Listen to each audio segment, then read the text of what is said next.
So here we are on episode 7 of the Baumann Effect. Can you believe it? We've already had 7 Baumann Effect videos out there, and there are so many more videos to come as we dwell deeper into this conversation about art techniques, how to paint, and all of the things you need to know to become a great artist. If you're new to us, make sure you hit the subscribe button and hit the little bell because you don't want to miss one single episode of the Baumann Effect. In this episode, we talk about the difference between watercolors, acrylics, and oil painting. We delve into conversations again about temperature, and we also have a conversation about how to varnish your paintings and what's the difference between varnishing and not varnishing. We also discuss things about how to make paint. How is paint actually created, and the difference of what is in watercolors and what is in oils. So sit back and relax and enjoy this episode of episode 7 of the Baumann Effect.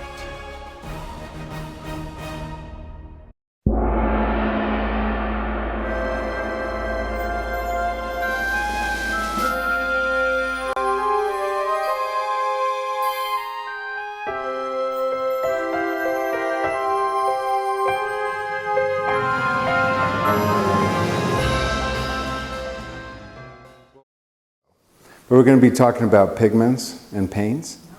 Now, the reason why I do the phone coaching now is because it's 10 times more effective than the classroom.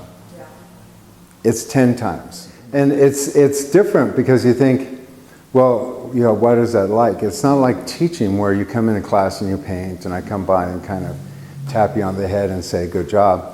It really is about dealing with all of your breakdowns, your breakups, and it keeps you on a schedule. And so it's really kind of a good thing. And you get a half an hour of uninterrupted conversations. Weekly, yeah. Yeah, so sometimes it's 4 weeks, sometimes it's 5 weeks. But it's basically like, so how are you? And you go, yes. And I go, so how was your week? And then whatever that is, we deal with the breakups and breakdowns. You didn't paint, you did paint, why didn't you paint? Yeah, then you go, but I've got this, and then I look at your painting and go, why did you do that? And it's really incredible, and really incredible. And what's really awesome about it is that it's worldwide. So I'll talk to somebody in Bangalore, India, and then somebody in Australia. I've got 5 students in Australia. I got a student in Russia. I got a student in Czechoslovakia. I got a student in United Emirates.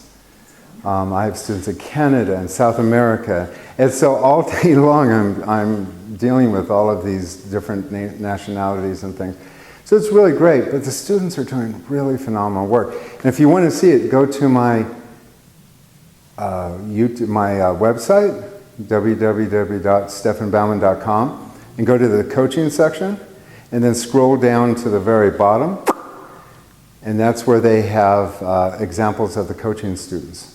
And you will be blown away about those students' work. I mean, you'll sit there and go, oh my God. And every week I'm putting more and more and more people in there. It works really well. But of course you have this here too.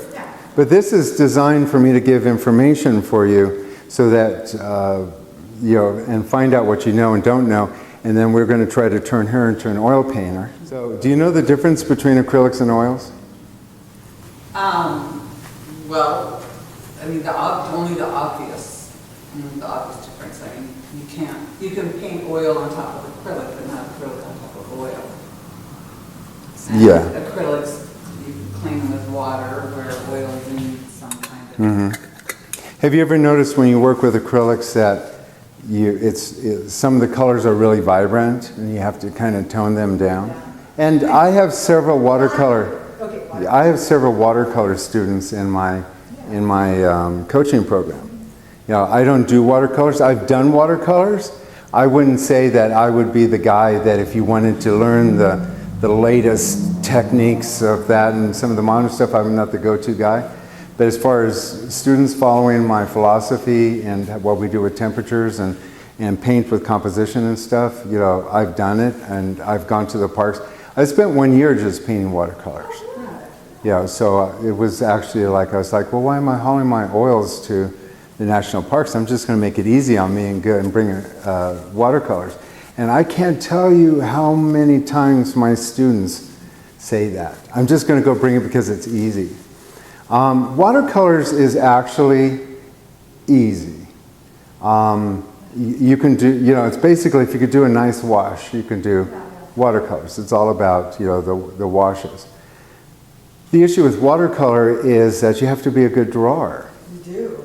You know, so because you kind of lay it down. So a lot of it is the preliminary drawing, or if you're really good at drawing, you don't have to do the pencil drawing to begin with. Yeah. The problem with watercolors is, are you a watercolor? I just dabbled a little. Yeah. It's an excellent medium to work with in and along with oils. And in itself, some of the watercolors are just stunning. And I've seen, They're vibrant. yeah, or I've seen some of them that are just muddy. Of course. And I've seen muddy acrylic paintings and muddy oil paintings. And I've seen really vibrant watercolors. So you can't say, if I look at a Sargent oil, that's going to be less vibrant than his watercolors. You know, it just depends on kind of how you use it. But it is really a medium of really effect, you know, if it's done right. Yeah? Would there be any point if you were out in plein air to do the initial painting in watercolor, like the underpainting, and then go home and do it in oil? Would it be? Depends on what the surface is, right? No, you would actually, well, Same surface? yeah, see, this is where we're going to get into some interesting conversations. So, you know, you can start off your painting on location with watercolor, you know, on a canvas, just a regular canvas. But, you know, why go out there? See, when I go out to paint, I want to go out to paint to conquer something. You know, so I schlep my stuff, I set up, I bring my outdoor studio, and I'm out there and I'm there to conquer something. And I do it because it's not easy. If I want something easy, I'd take up photography. You know, the challenge, you know, it's like, you know, you could go with your big bag of clubs and, you know, wander around that big golf course, huffing and puffing, trying to chase a little ball across acres of grass just to say you did it. Or you could get a club at the Pee Wee Golf and, you know, within a half acre you could go and try to put your ball into a big fish, you know.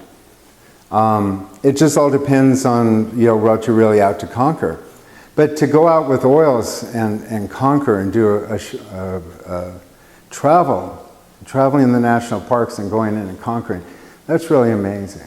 And if you do it with oils, it's like, yeah, that's like the ultimate medium. I mean, yeah, and I say a lot of things, and they sound sometimes kind of rude, but it kind of puts stuff into context. But we don't really go to Paris, to the Louvre, to go see their watercolors. No. You know, we don't go to Paris to see their drawings. Although their drawings are masterful, we really kind of go to see their oil paints. Their oil painting's been the traditional medium. And yeah, acrylics and watercolors are starting to rise up. A lot of people do watercolors because they seem like they're kind of cheaper. But you'll spend it on a sheet of paper. You could spend as much as you do on a canvas. And a little tube of watercolor is very, very expensive, except with anything of quality. Now, watercolors and oils and pastels, it's all the same medium, actually. In watercolors, you have gum arabic. So they take the ground medium, the dirt, and they grind it down. And then they add gum arabic to it. And you can use some mediums like ox gall, which is actually from the gall of an ox, and it makes water more slippery. And you can, you know, do a nice little sketch. Nothing wrong with it. Nothing wrong with it. It's a beautiful medium, and sometimes when I travel, I've got these beautiful little old watercolor kits that I got from Winsor Newton, and sometimes that's all I want to do. Watercolors is a fantastic medium. It is a medium in itself, beautiful music. The rewards, sometimes they get high prices, but usually you don't get the same amount of money as you do for an oil painting. I don't know why. I watch Antique Roadshow, they got a watercolor by an artist that will fetch a couple thousand, and then you have an oil painting and it's 100,000, you know. So, and I don't know why people favor oils or acrylics over watercolor, because in essence, really art is art. They'll last as long. If you go to the Louvre, you'll find watercolors that are done by Rubens and Manet and stuff. Yeah, the watercolor's been around for years and years and years. And if they're on proper paper, archival paper, and they're put behind glass and protected. Yeah, and that's the other thing with watercolors, is that usually when you finish a watercolor, then you have the expense of the mat, and then you have the glass and the frame, you know, and now you put museum glass on, which is even 6 times more expensive than regular glass, but you don't get the glare. So the medium watercolor is a viable color. You get wonderful colors. My thing when I teach my students watercolor is not to dink around with it. And that's the biggest problem with watercolors, that, I can't make a mistake. So yeah, I got to start off light and put a little light layer on, and then a light layer and a light layer, get it darker, darker, darker as you go. The problem that you find out is that paper is only so absorbent. And if you start doing your watercolors in little layers, before you know it, nothing sticks anymore because the paper is totally saturated. So what I like to do with watercolors is, you know, if you're going to paint under a bridge and you're going to paint half the painting that bridge, get out a big brush, get a lot of watercolor out of there, get it really thick. You know, these are like tube watercolors so that you can have, you know, a nice depth thickness, and go on almost as dark as it has to be. But in order to do that, you do have to have the confidence of your drawing to be able to do that in one stroke. And the importance of drawing cannot be pushed under the table for all of painting, because all painting, acrylics, oils, watercolors, and drawing, all of those is based on drawing. So oil painting is basically drawing with paint. So watercolors, you've got to be able to have the confidence of drawing to be able to make a dark mark. And when you do that with beautiful consistency of paint, oh my God, there's almost nothing more beautiful and thrilling than that. But if you make a mistake, it's a fallacy, you can't fix it. And oftentimes when you start making mistakes with watercolors, that's when the watercolor magic happens. So the key to watercolors first is that you got to be spontaneous, and you got to watch what's happening. So you got to be enough of an artist that if something starts to occur that's not part of your schedule, you got to flow with it and say, well, you know, maybe it's the gods that are telling me that I need to go in a different direction. In fact, if you look at Chinese and Japanese watercolors, they start a painting without an idea. And they'll take ink in sumi painting, and they'll actually hold the brush upwards like this, so that the gods control the tip of the brush. And they just start making marks. And how the water, because you kind of soak the paper first, and how the water starts to move on the paper, and how the arm is being pushed by the gods. The artist has to be reading it objectively, seeing, is it going to be a figure or is it going to be a crane? And they add their input tiny bit, but it's still kind of the work of the gods through the brush this way. And you got to kind of watch it. And with watercolors, that's it. If it starts to morph and it's not part of your program, let it happen and try to change that program so that the water cooperates with it. And it could be really thrilling and exciting. And that's what you probably say about watercolors, is that it's not harder, it's not easier, but it's probably a little more exciting, because you have a little bit of element of being out of control. And so we talked about last week, when you paint, you go, oh shit, oh shit, oh shit, oh shit. That's painting with watercolor. You always go, oh, yeah. You know, because it wants to do these kind of funny things. But if you have confidence in drawing, if you have confidence, you know, in your paint ability, and you can kind of, you know, push it, you can let it go. But if it goes too far, while it's wet, you can actually wipe it off. So the paper is not so absorbent right away. So the paint sits on it for a while, and then you can kind of wipe it off. The problem is if you wipe it off too much, you build up all of the little fibers on top and then it starts messing up. It's not a good idea to do, but you can fix it. And a lot of times my students, I'll go, oh, you shouldn't have done that. And they go, well, I can pull the watercolor off. And they can even do that when it's dry. But what if it's already dry and you want to go back into it and you realize there's a mistake? Watercolors are best when they're done dark. So when you mention the word watercolor, we think about, oh, some little light blue boat scene with some light blue water and little... Kind of like faded, right? Like faded, yeah, kind of like your mother's... It's a different style. But watercolor, when we look at Sargent, it's like... Rah. I like to do the bold. The bold and beautiful, yeah. Yes. Well, that's what I was talking about with the big brown color. But if you make a mistake and it kind of dries on there, sometimes it's a blessing. Because you can fix it. But what you have to do is elevate the value of the paper or the darkness of the paper a step or two. So now where the mistake is, that's kind of like the lower value. And you can go in and you can put another thing on top of it in a darker value and the viewer won't even see the mistake. In fact, the viewer doesn't even see all the pencil marks underneath either because they're concentrating on the final surface. So watercolor is a medium you can kind of control, and it's not so much scary, but it's exciting. It's an exciting medium. If you like that. I do, but I'm really enjoying oils a lot. Well, yeah, we're getting to oils. And then we have acrylics. I also like that they dry. I mean, I don't like that they dry when so fast. It's hard to blend, but I like that I can have a finished product a month after I'm done, something I can frame. You can't have that with oils? You have to wait like 6 months before you varnish it. I don't think so. I thought you had to wait Perfect. 6 months before you varnish. I love you. You could, you're like a plant for me. Okay. Okay, because, you know, I have so many ideas about, you know, things. And when students say, well, what about this? And I go, where did you hear about that?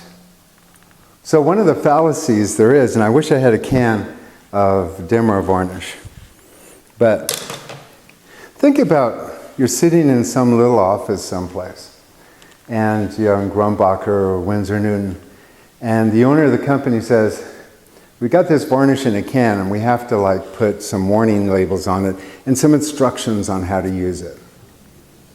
So the guy says, well, how do you use dimmer varnish? And he goes, I don't know, just think about it and come up with something. So when you think about the big scope of painters, some painters paint like watercolors, they're so thin and the canvas shows through. So when they paint, it sounds like they're scrubbing the floor. There's no, that small amount of paint with lots of medium dries like almost within hours sometimes. Then you have other artists like ourselves that kind of paint with the consistency of butter. You know, we like kind of like smooth feeling, and you know, paint should be applied onto a canvas like butter is applied to a bagel when you're not on a diet. And the paint should be like a soft, you know, like a soft, like butter that's been left out overnight, not melted butter. But you know the consistency? That's the consistency you want your paint to be, usually. Yes? I noticed I use only Gamblin as a brand, and some of them are so stiff when they've come out, and I don't think they're old. So it's the best thing to try to get the consistency down to butter, and what's the best product to use for that? Okay, the whole product thing we'll get into on another video because we'll talk about mediums. But for the sake of this conversation, you know, we're just going to use your standard Winsor Newton liquid, the product of the gods, produced out of petroleum and pretty stable all the way across the board. Liquid, product of the gods. There's your commercial. What's the second product of the gods? Because that dries out so fast in the bottle. Yeah, it does dry out. But the thing is, liquid will cause the paint to dry. But if you're going to put paint on the, you know, if you put paint on, and it depends, you could have Gamblin, you can have Winsor Newton, you can have Grumbacher. Doesn't really matter what brand. Some brands that come out really thick and some of them real thin. And the way that they make oil is that they have these drums and they put pigment in there, pigment in these drums. Sometimes they're like this, they're big wheels that spin, or they're wheels that kind of spin this way to grind your paint. And then they just put basically linseed oil. Now, oil paint is pretty much either walnut oil or linseed oil. That's pretty much what they are. And a lot of people go, oh, I'm so allergic to oil paint. Well, if that's so, you'd be allergic to this floor, you'd be allergic to your car, you'd be allergic, because linseed oil is in lots of things. Linseed oil is kind of a benign oil. If you can't do linseed oil, that's why they start doing walnut oil and sesame oil. But basically, it's to take dirt and grind it down. Now, in oil paint, let's say burnt sienna, which is like a stone that they get in Italy from Siena. When they grind that down, they have to add paint to it. Now, when you're doing watercolors, they add gum arabic. And gum arabic is a water base, and oil paint, it's linseed oil, or poppy seed oil, or walnut oil. And when they do that, in the olden days, when you had like Grumbacher pre-tested and then their finest, what they would do is that while it was grinding, let's just say you're using the kind of like the wheat grinders that are flat, put your pigment in there, you put your oil in, put the big stone in on top, and it starts doing this. And the first product that starts to ooze out of the stones, that's going to be your student brand, your student grade. Not a lot of pigment in it, more oil, it's a little cheaper, because the oil is what's cheap. The pigment costs money. So pre-tested Grumbacher or your lower brand paints, that's when all the oil kind of comes in. In the middle is where you have all of the pigment. So when you're buying Gamblin, sometimes you buy Gamblin and it's perfect. Sometimes it's drier, sometimes it's wetter. It all depends on where they're filling their tubes up. You know, it's not 100% science. It's pretty much, you know, mom and dad just trying to figure out the accumulations. And they all do an excellent job. But for the most part, when you're buying the cheaper brands like Gamblin, as opposed to Old Holland, you're buying more oils for the most part. If you buy a Gamblin and it's really thick, or Old Holland has this reputation of being really thick, then you put a little bit out and you kind of add your own oils to it to kind of soften it, to get it to where it's like melted butter. That's, you know, so it's like, and then a tube that costs you $60 from Old Holland might last you 3 times longer than paint that you buy for the cheaper brand. So you can buy a cobalt blue with Gamblin, let's just make up something like $6, where with Old Holland it's $60. But there might be so much pigment in the Old Holland. Now, when you get into some of the more expensive brands, they're using pure ingredients. And it's not always a good thing. So like ultramarine blue, for instance. Ultramarine blue is a synthetic blue. Pretty much it's supposed to be made out of lapis, okay? Lapis, and that was the old master's medium. But pretty much ultramarine blue is kind of a reddish, warm blue, okay? And you have French, and then you have regular ultramarine blue. But basically, the color itself is a real royal dark blue. The thing is, when you add white to it, it's not a really pretty color.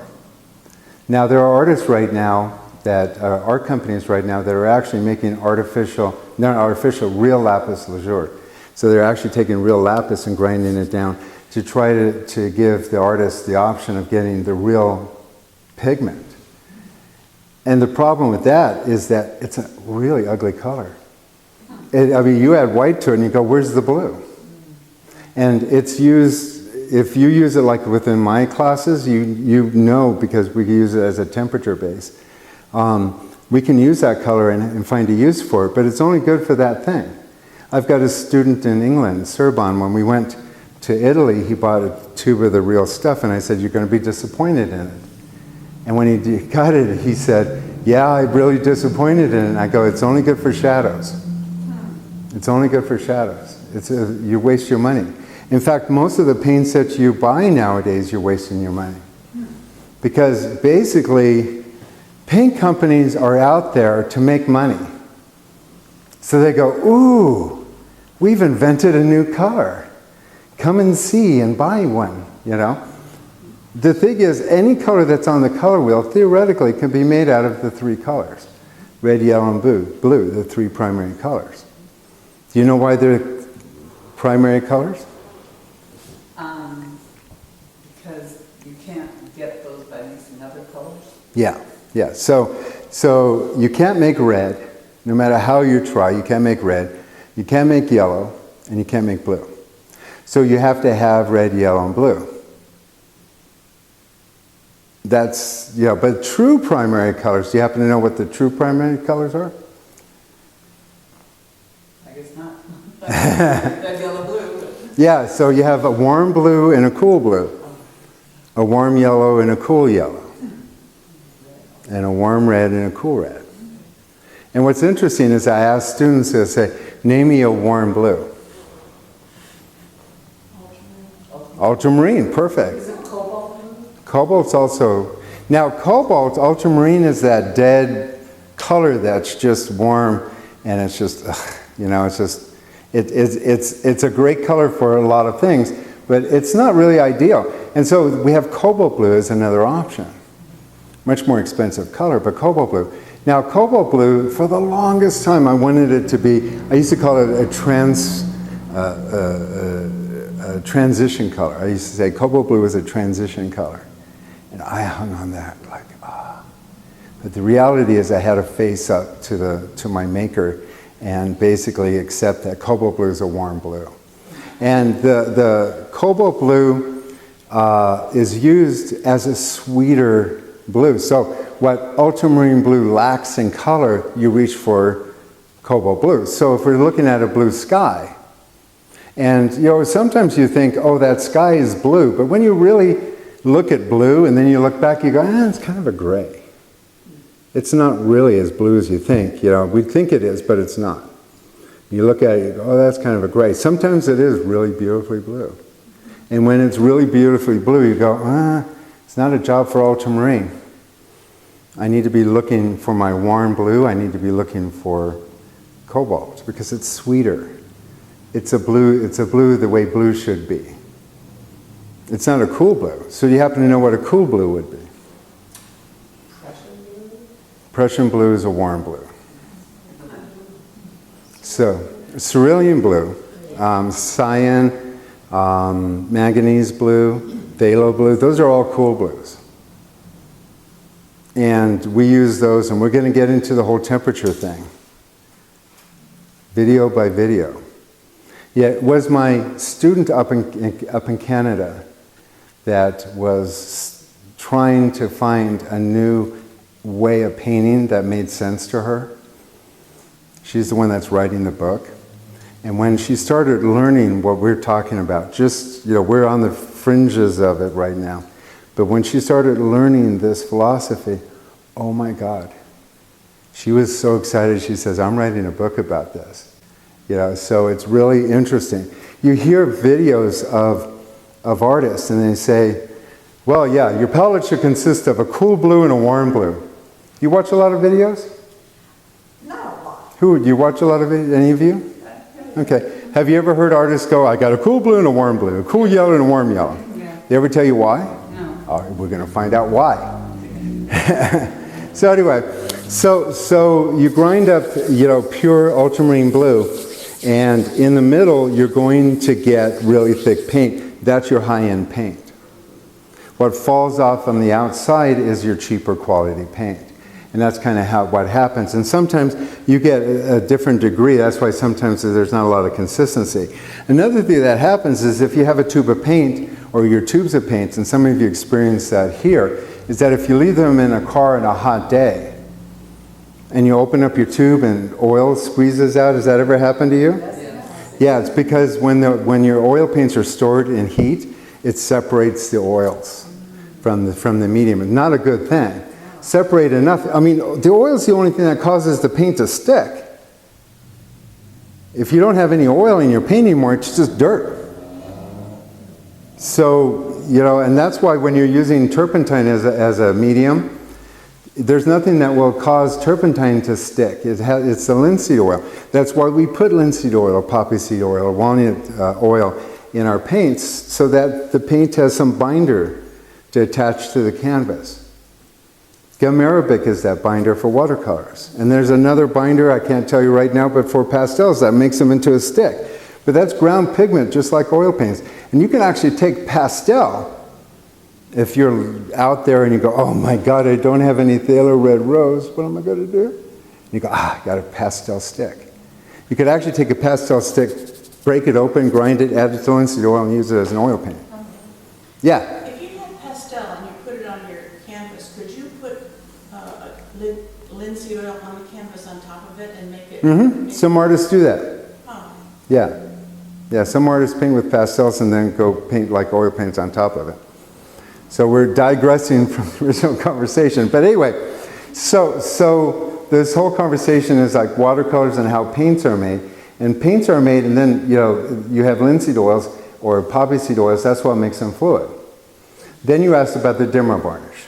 And basically you've got this man sitting in an office. The boss says, here's a can, figure it out. And he thinks, wow, some artists paint really thin. And they're using just basic turpentine to make paint flow. So there's not a lot of oil in it. Some artists paint really thick. I used to do, when I was little, I used to do poppies. Big red poppies with palette knife. And if you go to Lake Tahoe and go to the antique stores, you'll probably stumble on dozens of them. Because everybody up there was buying them like crazy. I was like 14. I would take up cadmium red on a knife. And I would load up that knife and I would like do these zigzag patterns with red that thick. Wow. It'd take a half a year for that to dry if it wasn't a year. Because cadmium red is one of the slowest drying paints. So if you have thick red, then so you think about that poor guy sitting at the desk going, well, I can't say you could varnish your painting in a month because there's these artists who paint really thick. You know, so they kind of have to like take a look at the big picture and go, they don't want to have your paintings ruined. But the reality is that you can spray dimmer varnish on a canvas if it's just right to the touch.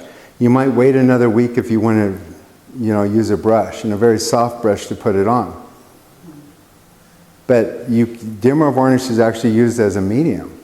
You could put dimmer varnish in your paint, and when we talk about making mediums, a couple of the recipes are 2 of these, 1 of those, and 1 dimmer varnish. So it doesn't hurt your paint any if you get it in there. But what's hilarious is what people go, oh my, Stefan, you're sealing the paint, you can't do this stuff. So Grumbacher came out with another product. Now remember, paint companies are there to make money. That's their business. If you buy one of something, that's it. So they could sell you something else. So they came up with a new product called retouch varnish. So you could buy retouch varnish and you can spray in between while you paint. You know, if you go to class and it dries up, and instead of oiling it in, you know, which is a new way of doing it, but they had a retouch and you could do a retouch. Guess what's in retouch varnish? Dimmer varnish and turpentine, the same stuff that's in this stuff, you gotta wait 6 months. If you read the product, now there's a little more turpentine in it, but it's still dimmer varnish going on top of a finished painting. So you gotta use a little bit of common sense, and you gotta get that there's a lot of profit. A lot of those tubes of paint that are out there are unnecessary. Because even if you buy the most beautiful color of something or other, you normally have to dumb it down to fit into your painting. Yeah, everything in life is kind of variations of gray. And so you can pop some of those pure colors out there. And it's nice to have, but you normally don't use them that way. You know, my experience is that like a phthalo red rose or permanent rose, there you get that pink that you can't get. You know, that really bright pink, that bougainvilleas, you know, that we see, that pink? That you have to kind of buy. Roses and areas, you need that pink color to get that highlight. And purples.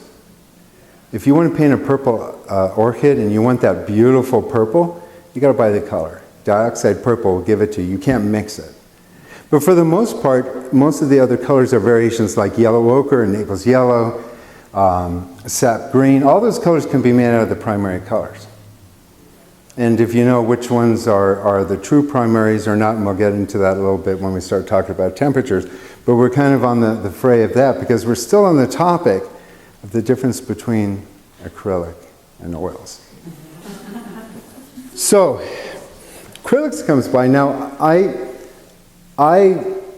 admire I admire acrylic paints. I mean, I just want to get down on the record that that's okay. The issue with acrylic paints is that it is a different way of painting. Oftentimes you do have to put a thin layer and layer it and layer it and layer it sometimes to get that, you know. And then consequently what happens with that is you get harder edges and you have edges that show up. And as we go through the Baumann effect, edges are like one of the most crucial things. And there are things with, once that paint's dry, you can't get the same kind of edge. And then to get kind of a luminosity, now they do have some oils. It's always funny because they always add stuff to the oil, the acrylic paints, so they look like oils. You know, so here, do it this way. If you want to have an acrylic painting look like an oil, do this. And you layer it, and you layer it, and you layer it. Well, in those layering, it takes longer to layer and dry and layer and dry when you can get that color with oil paints. Now, one of my acrylic artists today was watching the Baumann effect video, and I talked about doing layers and oils. And she came back, she says, aha! You're doing layering. But it's different in oil paints because I'm just putting thin layers on top of still wet layers. I'm not waiting for it to dry. And at the end of the day, I can take my finger and still take out an edge, where with acrylic, you don't quite have that option. But the thing is, the difference between, and I learned this when I went to go see a Robert Bateman show. You know who Robert Bateman is? Robert Bateman is the quintessential wildlife painter. In the 60s, 70s, he decided he was going to quit his job being a teacher and become a full-time artist. And he lives up in Canada. And he was the first full-fledged multi-gazillionaire artist that people were collecting like crazy. He was handled by Mill Pond Press. And he was one of their main artists, and they just pumped a lot of money in advertising with him. But he is the quintessential wildlife painter. There are other artists that are probably better than him, but I've had some communications with him back and forth. And basically he offered to, I was working on a project to create Mount Whitney as a national park, and I was trying to get him to be part of the project. And he said he would actually do a painting of some goats that were in that area. And so, but he's so busy that he will never, he said, Stefan, I will never be able to fill my orders. And he's getting into his 90s or even past that. And he just got so much work that, so he paints in acrylics primarily because that's just the demand on his time and stuff. He feels that that's necessary. But I took a group of students to the Legion of Honor, and he had a one-man show there in San Francisco, and we walked through the show. And at the very end, there was all these beautiful tigers and elephants and giraffes, big, huge, wonderful paintings, all done in acrylic. And at the end, we turned a corner, and there's these 3 seagull paintings. 3 seagulls. And they were like this big. And I looked at them, and I went like, wow, why do these look different? And I looked at the little card that they had there, and they were oil paintings. And they were oil paintings done by the same person who was doing all of the wildlife paintings, and these paintings just glowed. There were these 3 seagull paintings, and there were seagulls on rocks, and I could even draw them for you. They were so impactful. They were gorgeous. I've been searching for images. This is prior to all the internet stuff, and I cannot find pictures of these 3 seagulls. but I could tell you exactly what they looked like, and they were amazing. But they were done in oil paints, done by the same guy, but there was just something about them that was just gorgeous. That fumatsu, like, you can't quite put your finger on it. But let me tell you the difference between acrylics and oils. So anyway, oil is linseed oil with particles in it. Okay, so we have basically oil. So pretend this is just a big blob of oil. Okay, so we have oil. And then we have these wonderful little particles. I'm going to put blue in it just. So this is ultramarine blue. So we have all these wonderful oils. And oil is kind of a transparent. Have you ever dropped linseed oil on a garage floor or anything, or had it dry? It actually will dry like a gumball, or like, transparent. It's like sugar almost. It's just this. Anyway, so you have all of these paints, these little particles of dirt suspended in oil, like stained glass. With acrylic, and it dries like that. It dries three-dimensional, and these particles all go, so light can go through them. Acrylic's a water-based pigment, and basically with that is that you when you paint with that, you get this. Okay? So when you're putting paint down, you're getting actually, if you magnify that, you actually get little blobs of paint. And when the water evaporates out of that, they start connecting. Have you noticed when you paint with acrylics, like the next day, it's a little different color? Yes. Yeah. That's because the water evaporates out of it and the paints just level out. And so that's how that is. So then in order to get this, you put in another layer, and they have like mediums and gels and stuff. And you go back in and you start putting another layer out there to try to get it to liven up a little bit. And it's a couple of layers like that. And that's basically just the difference between acrylics and oils. Oils basically allows light to filter through. Acrylic paints are basically opaque, unless you add the gelatins and all that stuff too. Trying to make them look like oil paints, well then just go ahead. And when I saw the Robert Bateman painting, I was looking at a room full of these. But then when I saw the seagull, I was looking at light through pigment. Not better, different. There's nothing wrong with it. There's nothing wrong. And people go, oh, you hate acrylics. It's like, I don't hate acrylics. Part of my love of oil paints is that you have turpentine, and if you have the good old-fashioned turpentine, you get stoned. It's like, if you're not allergic to turpentine, rectified turpentine, which is what they use, like when you spray dimmer varnish, that's rectified turpentine, and that smell is when I smell it, it brings me back to when I was 12 years old taking painting classes at this little lady's basement. And there were 3 of us, and we were doing palette knife painting, and the stuff that she used came right out of the hardware store. But nonetheless, so now they have turpentines that they don't evaporate, they've been reformulated, and they're actually wonderful. I have students that have lung issues, and they use the Gamsol or the Mona Lisa brand, and they're perfectly fine. The smell isn't that problem. The smell of the linseed oil is actually kind of nice, and people come into my studio and they go, I like the smell of the linseed oil. I try not to use turpentine. I usually always kind of keep it covered up if I use it. If you're not allergic to turpentine, you will become. That rectified turpentine that you buy at the hardware store, all that, you might be fine with it, but eventually it builds up in your body. Is that terpenoid, is that different? That's different, yeah.